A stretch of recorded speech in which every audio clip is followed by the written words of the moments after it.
দেশের মধ্য ও উত্তর পশ্চিমাঞ্চলে বইছে তাপপ্রবাহ। ২৪ জেলার উপর দিয়ে বয়ে যাওয়া মৃদু থেকে মাঝারি তাপপ্রবাহে অনেকটাই অতিষ্ঠ জনজীবন।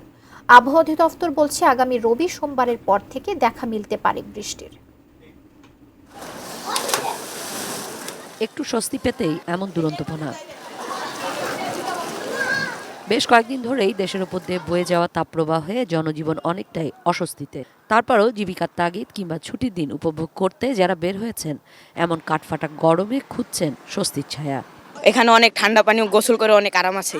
আর ২-৩ ঘন্টা থাকবো। দুই এক জেলায় ছিটেফোঁটা বৃষ্টি মিলেছে গত কদিন, তবে তাতে শুধু ধুলোই মরেছে, স্বস্তি আসেনি। কংক্রিটের এ শহরে মানুষ নিয়তি হিসেবেই মেনে নিয়েছেন প্রকৃতির এ আচরণ। গরমটাই তো বিরক্তিকর আসলে, তার মধ্যে আবার বাতাসটা খুব ভালো লাগে আর কি। আমি তো মানিকগঞ্জ থেকে আইছি, মানিকগঞ্জ বেশি গরম, এই ঢাকা থেকে বেশি গরম, বৃষ্টিও কম হয়, খুব কম হয়।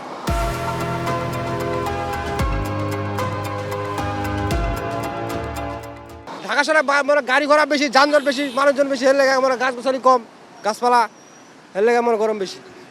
আগামী ২৪ ঘন্টায় দেশের উত্তর পূর্বের দুই এক জায়গায় বৃষ্টির কথা বলছে আবহাওয়া অধিদপ্তর, যদিও তাতে রয়েছে স্বস্তি না মেলারই আভাস। বয়ে যাওয়া তাপপ্রবাহ দমতে সময় লাগতে পারে আরও ২ থেকে ৩ দিন। দিনাজপুর, নীলফামারী, যশোর, চুয়াডাঙ্গা, মানিকগঞ্জ এবং টাঙ্গাইল এই অঞ্চলের উপর দিয়ে মৃদু থেকে মাঝারি ধরনের তাপপ্রবাহ বয়ে যাচ্ছে এবং এই ধারাটা অব্যাহত থাকবে। আমরা ধারণা করতেছি যে ২৮-২৯ তারিখের পরবর্তীতে যখন বৃষ্টিপাত বৃদ্ধি পাবে তখন এইটা পরিবর্তন হবে এই অবস্থাটা। কিশোর জাহান, এজএন নিউজ, ঢাকা।